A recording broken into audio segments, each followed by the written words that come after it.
Hi everyone, this is Dale Ann with another Tuesday tutorial. Today I would like to show you a great way to make gift bags. I had an art quilt that I wasn't loving anymore, and so I cut off the bindings and I have been using it for journal covers, and this one piece was left and I wanted to make a bag. And so this one is roughly 6 inches across. It starts out as a 6 by 12 piece of fabric, and this is what it is, a triangle bag. This one is 8 by 16. So what you do is you cut however wide that you cut it double the length. And so you can use up all kinds of quilted fabric pieces. So many possibilities that these would be great.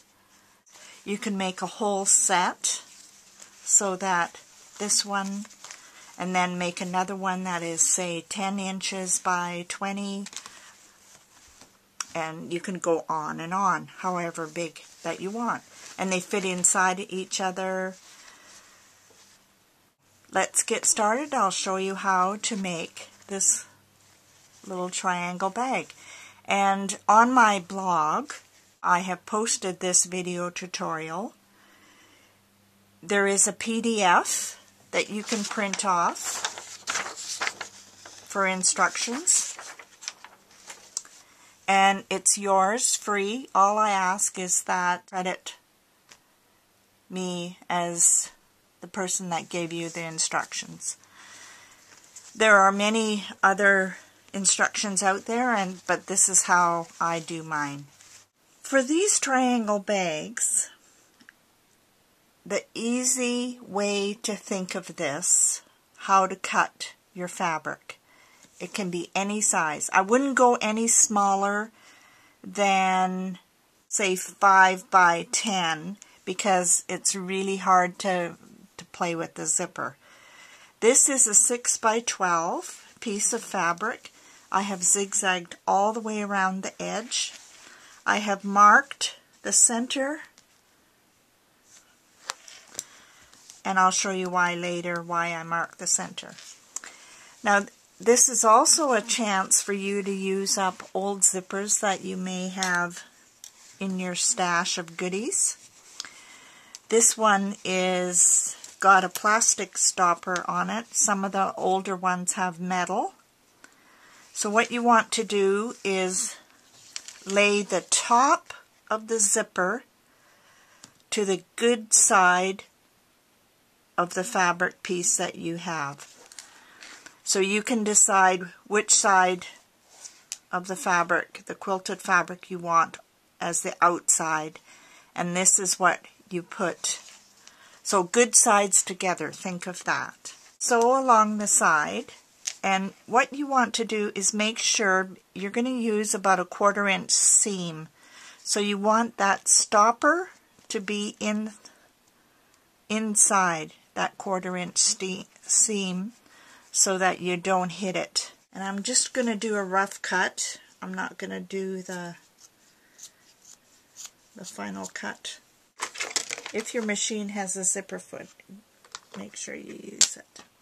Now you want to make sure that you pin so that both ends meet of the fabric.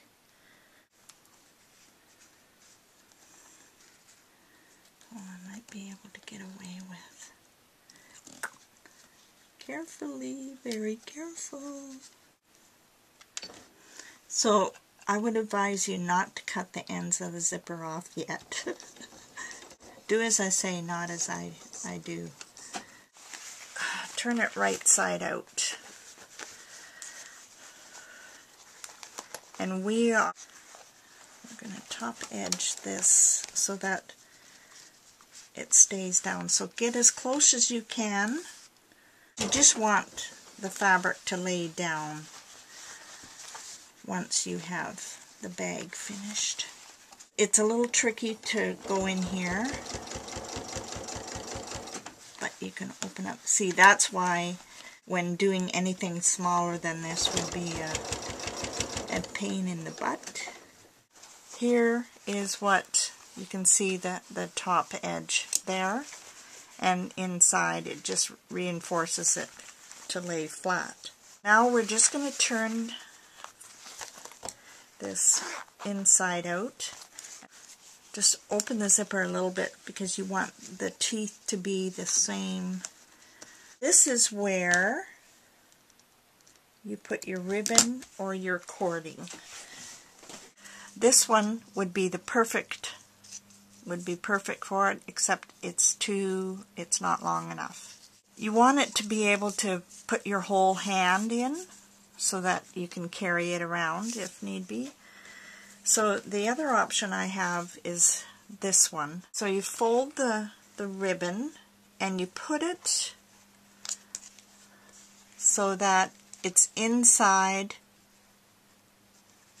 the little bag, and I like to just pin it in place. You can baste it if you want. Center the zipper over that, and this is where I will pin to make sure that the zipper stays in that position, because you want the teeth of the zipper to be together. You're doing a 1/4 inch seam roughly, and you're making sure that when you get to this, if this was a metal zipper, you would have to go very, very slow. These plastic ones aren't too bad, and this is where I like to go over this zipper part twice or 3 times, just to make sure. I like to trim the corner off a little.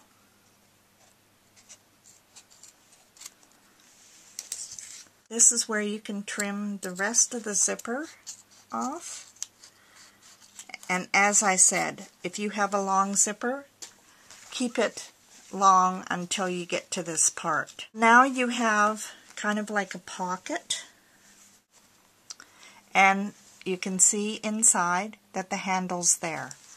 So now you put your hand in and you want to hold the zipper. You need it for when you turn the bag. So the bag is this way. Now to make it a triangle, this is where you turn it.